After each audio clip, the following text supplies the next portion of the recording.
My name is Samantha.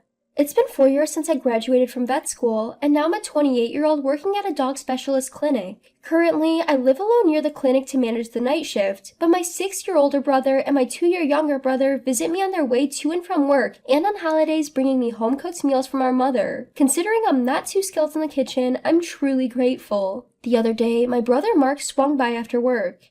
"Hey, you about to finish your shift? I have something to discuss, so how about grabbing dinner together?" he said. Sounds good, but I'm beat from being on my feet all day. How about we get takeout and eat at my place? I replied. Fair enough. Then lend me your keys. I'll pick up something from the food court at the mall nearby, he said.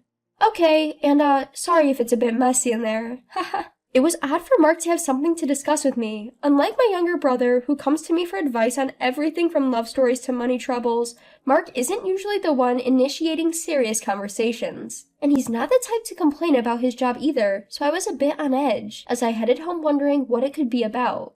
Listen, I understand you're busy with work, but you need to clean up a bit more regularly. You can't even invite a boyfriend over with the place looking like this, haha.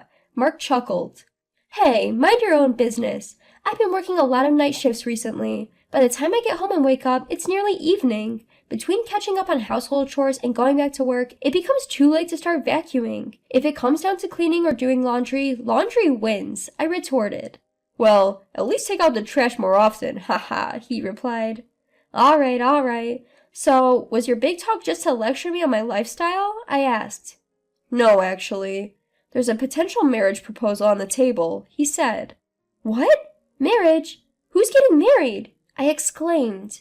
You don't think I'd be talking about a marriage proposal for you, do you? He smirked. Wait, you mean you're getting married? Are you kidding me? I asked in shock. Whoa, are you calling me a liar? That's rude, haha. He laughed it off. This is my brother Mark. Athletic and outgoing at first glance, he might seem like the picture-perfect professional. But the truth is, he went to an all-boys school through middle school and high school, studied a science major in college, and was always involved in athletic clubs. As a result, he spent most of his student life surrounded by men and struggles with the subtleties of understanding others' feelings, let alone dealing with women. Hearing the word marriage coming from such a brother was quite a surprise for me. Well, to be honest, I still have some doubts, he admitted. So, who's the one marrying you? Someone I know? I asked. Well, you might know her or might not, he mused. Seriously, who is it? I inquired. It's Professor Smith's daughter, the professor who supervised you. Her name is Sarah. I think you both graduated from the same university, but you might not be familiar with her since you were in different departments, he revealed. What? No way! I let out a shrill scream that seemed to come from the top of my head, and for good reason. If my memory serves me correctly, my brother's bride-to-be is a woman who could be described as my nemesis. The university I graduated from is a massive private university with numerous departments and a large number of students. My department, veterinary medicine, was located far from the main campus, so most students graduate with little interaction with students from other departments. However, I joined a board game club that I had loved since I was a child.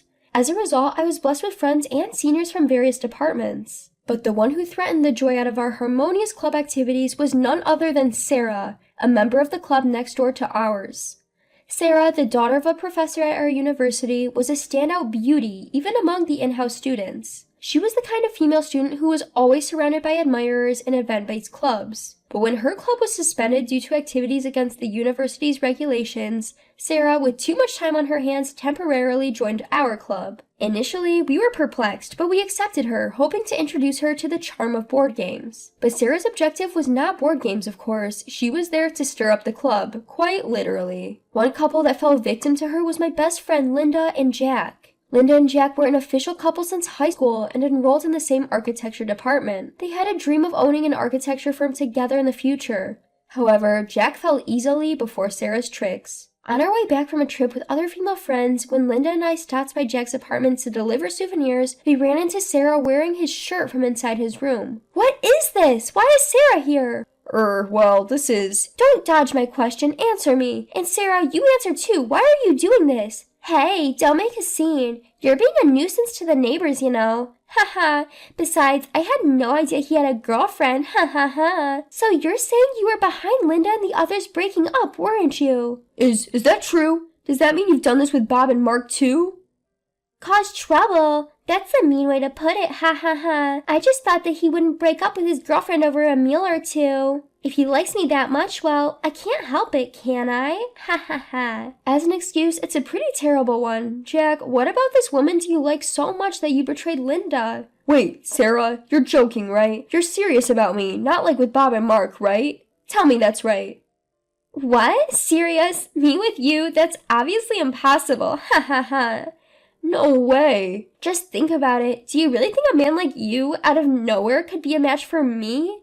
You touched a star for a moment, so you should cherish that as a lifetime memory.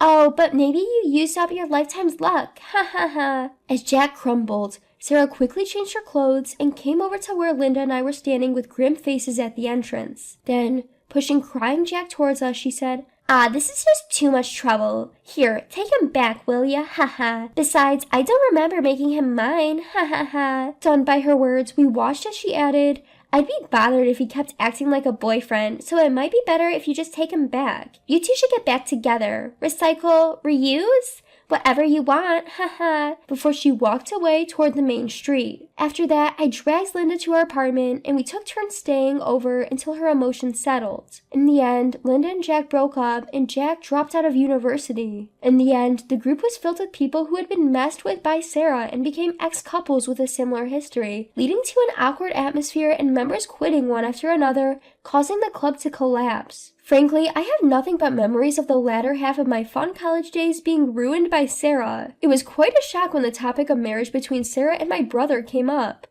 When I asked, how on earth did you two meet? My brother said, well, it's not so much that we met, but the vice president of a client company I'm working with said, I have a niece who hasn't gotten married yet, would you like to meet her? And since I didn't have a reason to refuse and I wasn't dating anyone, I agreed to meet her. For some reason she liked me, and things just went really fast from there.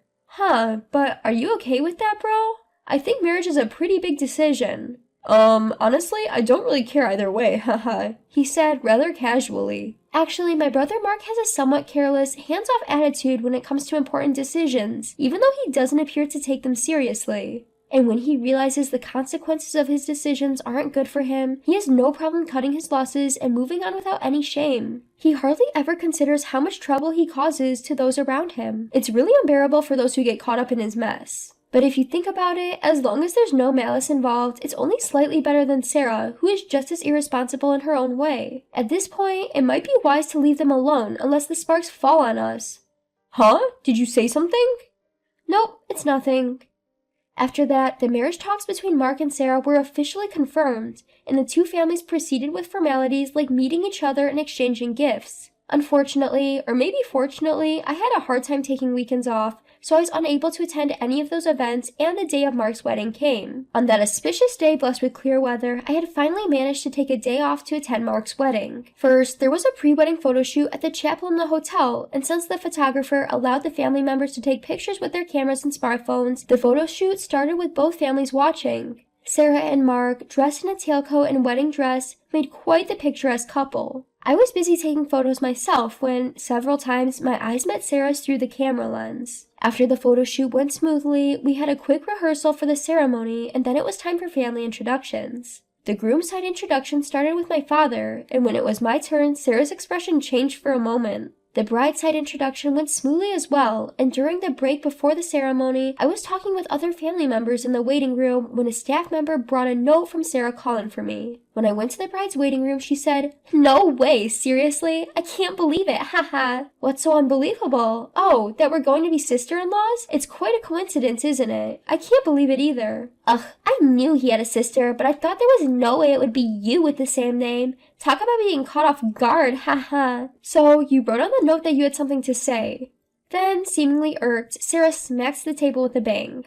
However, I no longer had any need to care about Sarah. "I don't want to see your smug face throughout this whole wedding ceremony and reception. You finally become a vet, right? You've always excused yourself from participating in events because of work, so why don't you just go make up some excuse about being called in urgently and go home right now? You look better in your grubby white coat than in a dress you're not used to wearing after all." I was momentarily taken aback, but on reflection, there was indeed no need for me to grace the event with my presence. So, with a broad smile like a waiter at some bar, I gladly left the bride's waiting room saying, Sure thing, with pleasure. At the cloakroom, I collected my coat and promptly set off home. However, the next day, Sarah, who was supposed to be going on her honeymoon, showed up at the animal hospital where I work, all alone, and began to scream at me. Hey, what's the deal? Why are you acquainted with my uncles? What's the fuss about so early in the morning? You're scaring the dogs we have here for care. I don't care about the dogs. I have bigger problems. As Sarah continued to raise her voice, I decided to get permission from the hospital director to take her to the double-doored operation room to have a talk. So, what do you want to talk about?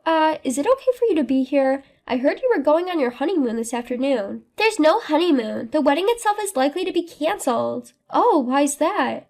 I thought my brother would be thrilled to be marrying such a sought-after woman. That's what I thought too, but after the reception yesterday, he was talking for a long time with my aunt and uncle, and then he suddenly said, I'm calling off this wedding. Oh really? My brother has quite a bold move, doesn't he? It's not funny, and my aunt and uncle, instead of reprimanding him, they started saying things to me like, we won't consider you our niece anymore, you ungrateful, shameless girl. We don't know a daughter like you. You must have done something, confess. At that point, I explained that I had not done anything on my end. Just that I happened to know Sarah's aunt and uncle. After the family introductions, I had a conversation with them saying, what a coincidence, and was then told by Sarah to go home, so I just went home. But then I got a message from Sarah's aunt and uncle, who found it strange that I didn't attend the wedding or reception, and I just answered honestly to their questions. Honestly, what did you tell them? Well, first I said that I went home because you told me I was annoying. Then they asked, why would Sarah say such a thing to the bride's sister? And I suggested, maybe it's due to some grudges from our student days. What? What were you thinking? Of course they would ask more questions. So I honestly recounted our past as accurately as I could remember it. But that should only anger your brother. Why would my aunt and uncle be furious? That's when I explained the reason why Sarah's aunt and uncle might have been furious. In fact, Sarah's aunt and uncle do not have any children, and they are crazy about their pet Shih Tzu. When they were walking their Shih Tzu, they had a horrible collision with a sports bike that suddenly rushed out of a crossroad. The dog was seriously injured and rushed to this vet clinic. An emergency surgery was necessary, but the dog had lost a lot of blood, and it seemed like the blood available from the clinic's own donation dogs would not be sufficient in time. That's when the clinic got in touch with volunteer dog owners who had registered to donate blood in emergency situations. The one who came running was Linda and her beloved pet. Linda is an architect designer working for a major company after her graduation. She adopted a puppy born at the home of a client she had become friendly with and kept it as a pet. Thanks to Linda's dog, the Shih Tzu surgery was a success. As a token of their deep gratitude, the couple requested Linda's company to renovate their vacation house. They got even closer to Linda and were enraged when they heard her complain while she was tipsy about a shameless woman who ruined her relationship with her college boyfriend. However, they hadn't asked Linda for the name of the woman, considering it inappropriate. When they heard my story, they realized that the shameless woman was their own niece, Sarah. Then they confessed everything to my parents, my brother, and Sarah's parents while also declaring their disownment of Sarah. My brother, for whom Sarah was a precious niece of a major client, no longer saw any point in marrying her as her value as a sales point vanished. However, I didn't understand why Sarah's parents were also furious and kicked their daughter out. After all, Sarah's father, Professor Smith, was also my teacher back in college, was known for his deep love for his daughter, and had always been the one to clean up her messes. My father is also close to retirement. He was planning to open a vet clinic. Really? The professor? But setting up a clinic, securing parking space and all, the costs are tremendous. There's no way he could cover all that with just his retirement money. He was planning to ask his brother for a loan. But now, after all this, they are saying this is all because you failed to raise your daughter properly, and it looks like they won't lend him any money. That's why they are all cutting ties with me. It seems like it's too late for them to realize their mistake though, Stop joking around and help me out. I don't think I can do anything about this. Please, I'll do anything. I'll even kneel down. I don't know how much your kneeling is worth, but I really don't need that, Even after that, she kept begging me tearfully, but in the end, the clinic's director had to call the cops to stop her from causing a disturbance. Reluctantly, she left. When Sarah realized she couldn't persuade me, she ran to my brother, Mark, and to her aunt and uncle, begging them while crying. But they didn't listen to her. Moreover, Sarah's bad reputation spread from her aunt and uncle to her relatives and from the relatives to the other people she knew until nobody paid any attention to her anymore. She quit her job and started living in an old apartment managed by a distant relative that her image-conscious parents rented for her. As for me, I'm busy every day with my job as a vet, which I believe is my true calling. On the other hand, my unrepentant brother Mark seems quite pleased, saying, "Now that I've become a man who can no longer dream of marriage, people might sympathize with me, but at least I won't have to deal with any unnecessary meddling." Our parents seem to have a headache with their children, including my younger brother, who don't seem to have any prospects for romantic relationships, but they believe that everything happens for a reason. So, they decide to take it easy and not rush things.